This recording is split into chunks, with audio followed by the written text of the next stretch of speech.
यशोमती मैया के नंद लाला। कृष्ण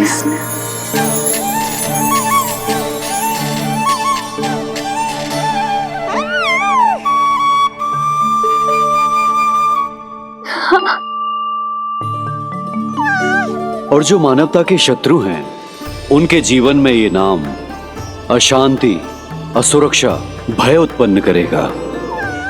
पर सात्विक प्रवृत्ति के व्यक्तियों के लिए ये नाम शांति, संतोष और सुख का सूचक होगा।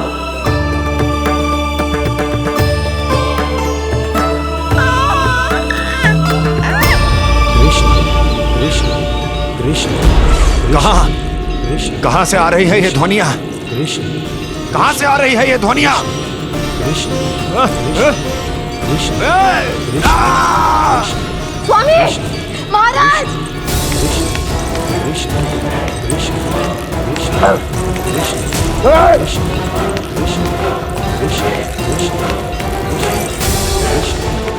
कैसी ध्वनि महाराज?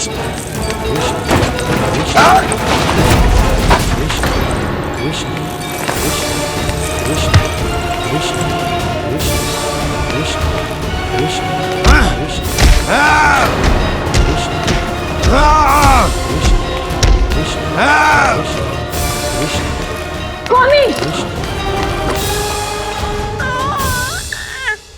कृष्ण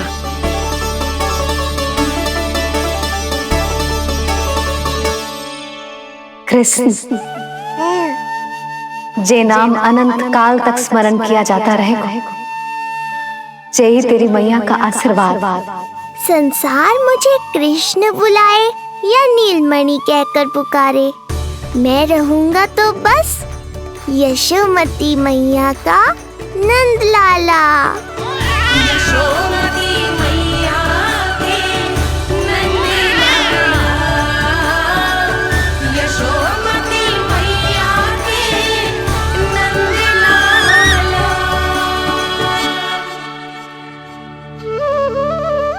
गुरुदेव, आपने मेरे लल्ला को इतना प्यारा नाम दिया है, उसके लिए आपका बहुत बहुत धन्यवाद। एक बार गोपियों को पता चलेगा तो देखना कैसे रटने लगेंगी मेरे लल्ला का नाम। इससे पहले कि आप सब बाहर जाकर किसी और को बताएं, एक कर्मकांड शेष है। नामकरण के बाद पिता को आशीर्वाद के रूप में कुछ न कुछ उपहार बालक को अवश्य देना चाहिए।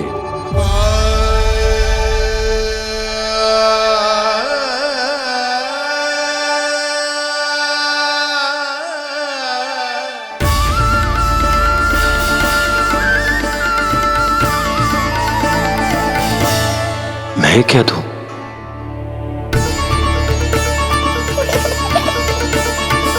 वासुदेव मेरे शिष्य हैं और उनकी अनुपस्थिति में यह दायित्व मैं निभाऊंगा।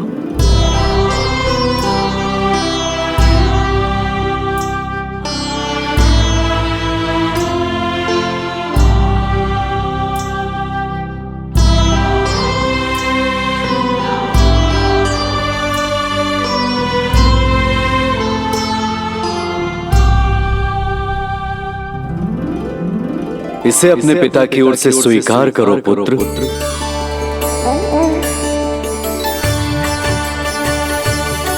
कल्याण हो।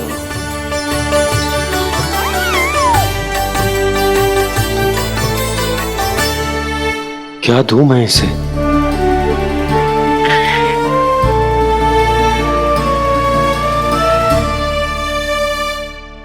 आप सोच क्या रहे हो? आशीर्वाद दो ना अपने कृष्ण को। अच्छा, सोच रहा हूं कि लल्ला को क्या दूं।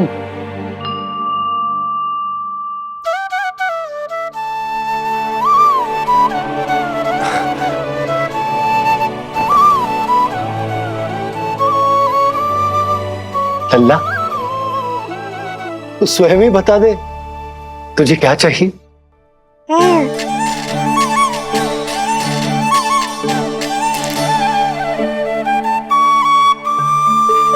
देखो जी, लल्ला ने ही आपकी उलझन समाप्त कर दी।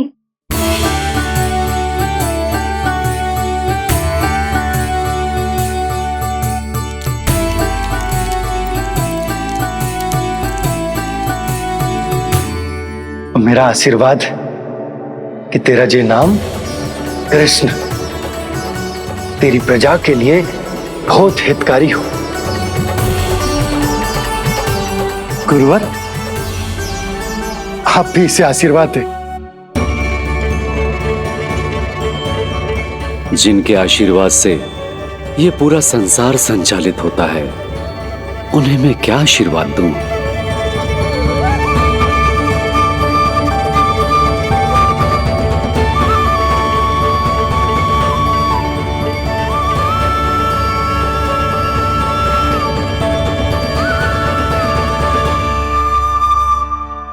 आपने तो मुझे मेरा नाम दिया है ऋषिवर। ये तो मेरा सौभाग्य था प्रभु कि आपने इस कार्य के लिए मुझे चुना। पर आपका कार्य अभी समाप्त नहीं हुआ ऋषिवर। एक विनती और है मेरी। आज्ञा दीजिए प्रभु, क्या करना होगा मुझे? बाबा को मेरी वास्तविक पहचान बतानी होगी आपको, और इन्हें इस बात के लिए मनाना होगा कि ये मैया को कभी भी मेरा सत्य पता ना चलने दे। पर प्रभु, मैं ये कैसे कर पाऊंगा? आप ही कर पाएंगे ऋषिवर, क्योंकि अब आप इस कृष्ण अवतार के मुख्य उद्देश्य को जानते हैं। बंद करो, बंद करो ये दुनिया। कौन सी दुनिया? ये दुनिया बंद करो, बंद करो। क्या सुनाई दे रहा है आप? ये शब्द तुम्हें कानों में गूंज रहा है। भरत समझिए। रुक जाइए। मुझे मारा।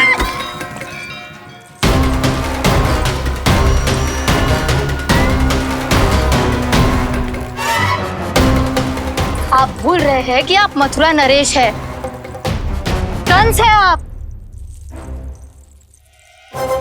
और किसी भी व्यक्ति, वस्तु या घटना से महाराज कंस इतने व्यथित नहीं हो सकते कि वो सुदबुद खो बैठे। स्वयं को संभालिए महाराज। बंद हो गई, बंद हो गई, बंद हो गया वो स्वर, बंद हो गई वो ध्वनि। रापी,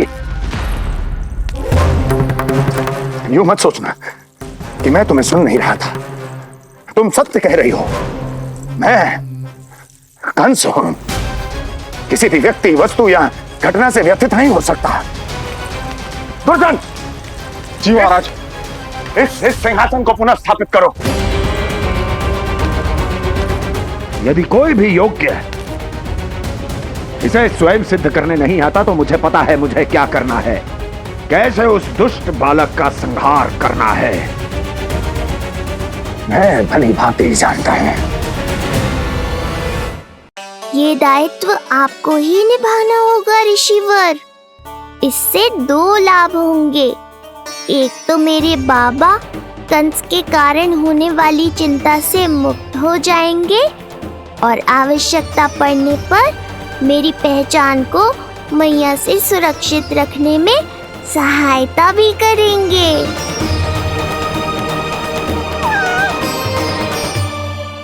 नंदराज, अब बलराम और कृष्ण दोनों को भूख लग गई होगी।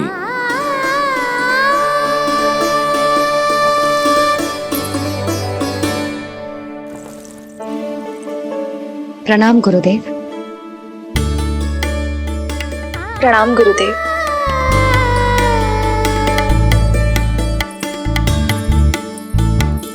गुरुदेव, अब आप भी विश्राम कर लीजिए। नहीं नंदराज, मुझे शीघ्र ही मथुरा पहुंचना है। राजा वासुदेव और रानी देवकी मेरी प्रतीक्षा कर रहे होंगे। पर इससे पहले कि मैं जाऊं, मुझे आपको कुछ बताना है।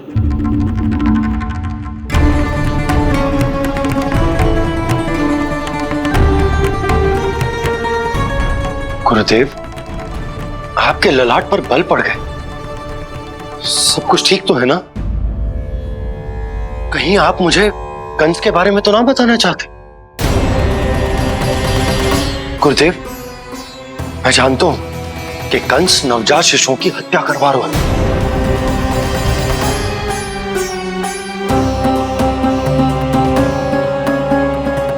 कंस नहीं, कृष्ण के बारे में कुछ कहना है मुझे।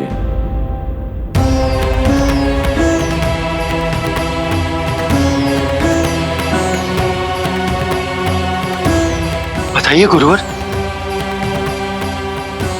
मैं एक ऐसा सत्य बताने जा रहा हूं नंदराज, जो है तो वरदान, पर उसे स्वीकारना आपके लिए बहुत कठिन होगा। गुरुदेव, आप जो कह रहे हैं वो मैं समझ ना पा रहा हूं। बताइए ना।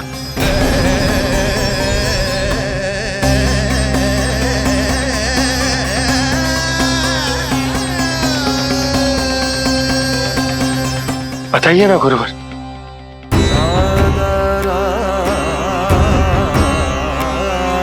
सत्य यह है नंदराज, कृष्ण राजा वासुदेव के पुत्र हैं। कृष्ण राजा वासुदेव के पुत्र हैं। कृष्ण राजा वासुदेव के पुत्र हैं।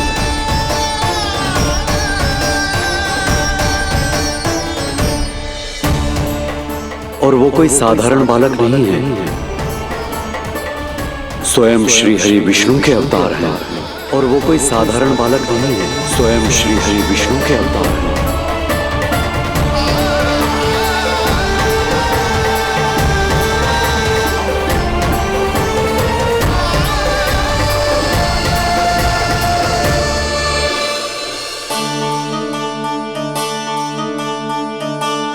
कशु विचित्र लग रहा है। कौन हो तुम? मैं हूं श्री विष्णु का अवतार। शिव, कैसे संभव है गुरुदेव? वो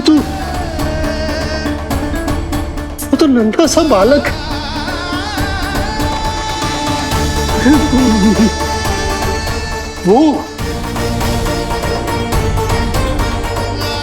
वो श्री नारायण का अवतार कैसे हो सकता है? और गुरुदेव, आप ये सोच भी कैसे सकते हैं कि वो मेरा लल्ला वसुदेव भैया का पुत्र है? यही सत्य है नंदराज, पिछले जन्म में मिले वरदान का फल है ये।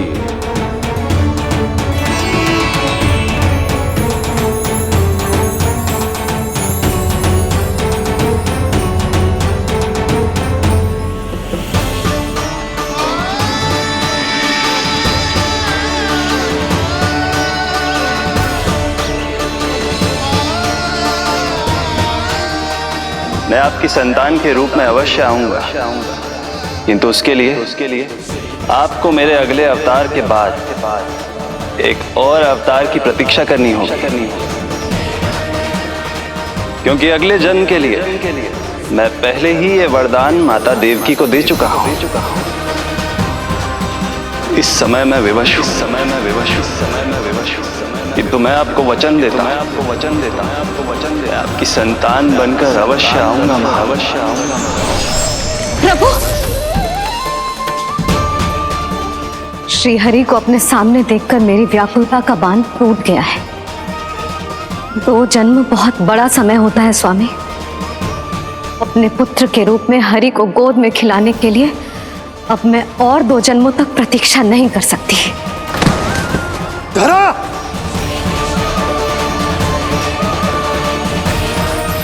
माता देवकी को मैं पहले ही वचन दे चुका हूं, इसलिए विधि के विधान के अनुसार मुझे उन्हीं का पुत्र बनकर जन्म लेना होगा।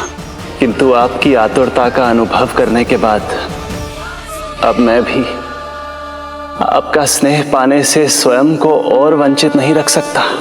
ये जो भी हो रहा है प्रभु की ही लीला है। कृष्ण के जन्म के तुरंत बाद भगवान विष्णु के आदेश पर वासुदेव जी के यहां आना पड़ा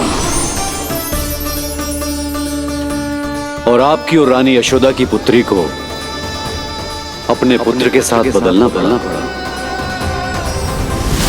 और इस तरह कृष्ण आपके और रानी यशोदा के पुत्र बन गए।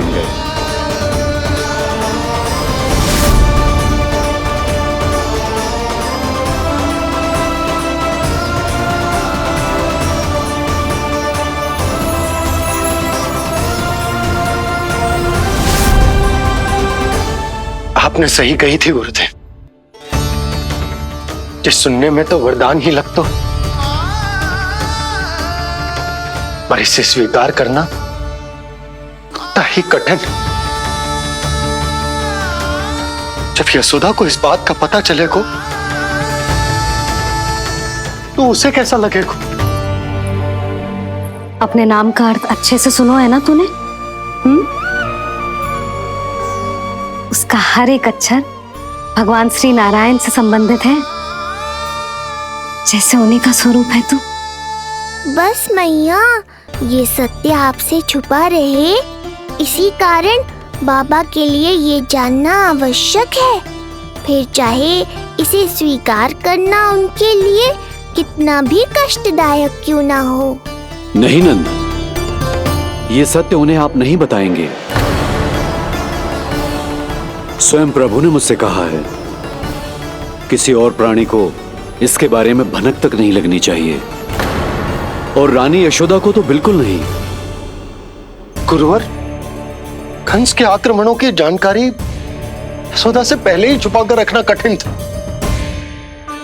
अब इतना बड़ा सत्य मैं यशोदा से कैसे छुपाऊंगा? आपको छुपाना ही होगा नंदराज, यही प्रभु की इच्छा है।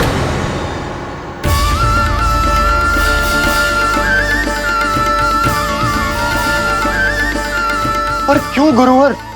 ताकि नारायण अपनी मैया की ममता का अनुभव कर पाए।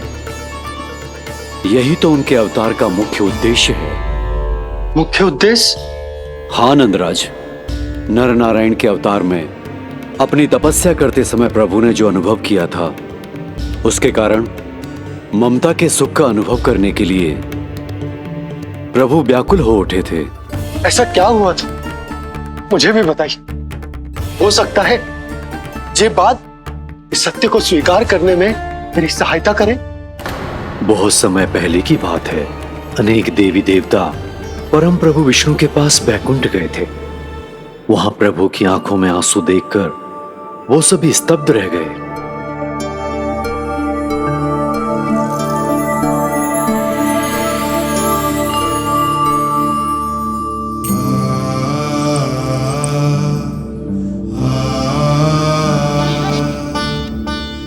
प्रभु,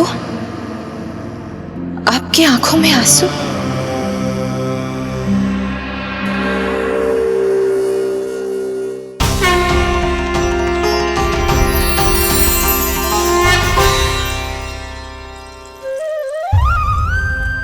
चिंता मत कीजिए, आप सब तो जानते हैं, हिरण्यकश्यप को मारने के लिए मैंने नरसिंह अर्थात आधे मानव और आधे सिंह के रूप में अवतार लिया था। उस राक्षस का वध करने के बाद नर और सिंह दोनों भागों ने अलग अलग होकर नर और नारायण के रूप में पुनः जन्म लिया।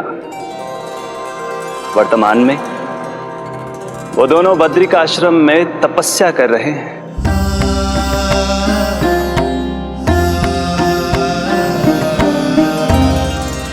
आज उन दोनों ने कुछ ऐसा देखा जिसने मुझे भी भावुक कर दिया।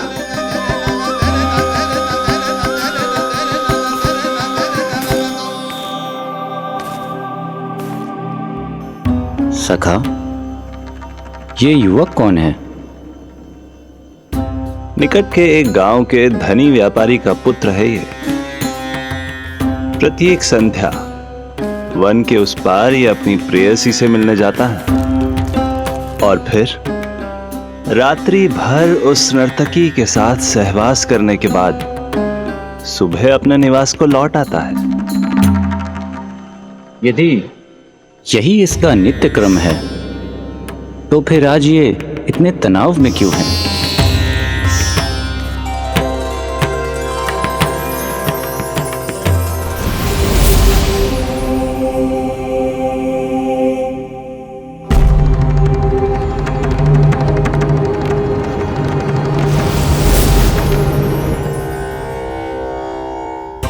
कल रात्रि प्रेम क्रिया के मध्य उस नर्तकी ने इससे पूछा, ये सबसे अधिक प्रेम किससे करता है? जब इसने कहा तुमसे, तो वो बोली, तुम्हें अपने प्रेम को सिद्ध करना होगा। अपनी मां के हृदय को उसके तन से अलग कर मुझे सौंपना होगा। मां का हृदय?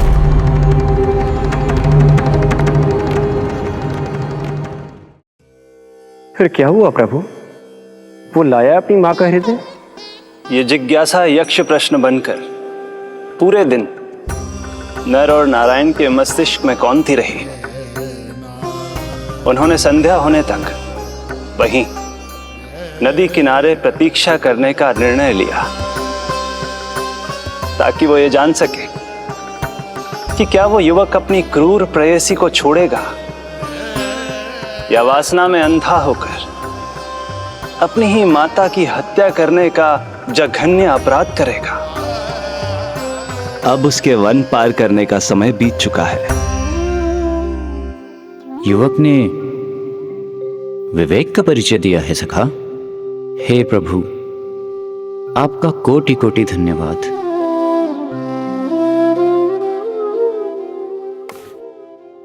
सखा,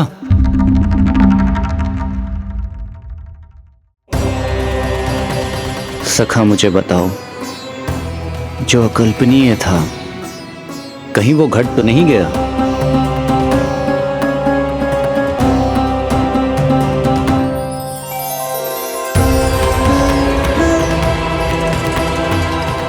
जब इस युवक की मां को इसकी प्रेयसी की क्रूर मांग के बारे में पता चला, तो जो उसने किया वो इस समस्त संसार में केवल एक मां ही कर सकती है।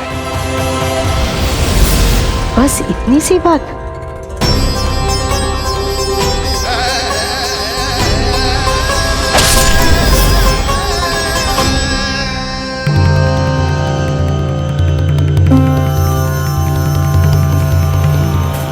संभाल के मेरे बेटे, कहीं चोट ना लग जाए तुझे। संभाल के मेरे बेटे, कहीं चोट ना लग जाए तुझे। संभाल के मेरे बेटे, कहीं चोट ना लग जाए तुझे। ये तो उसकी मां की पुकार है। मां, मैंने क्या कर दिया मां? मां!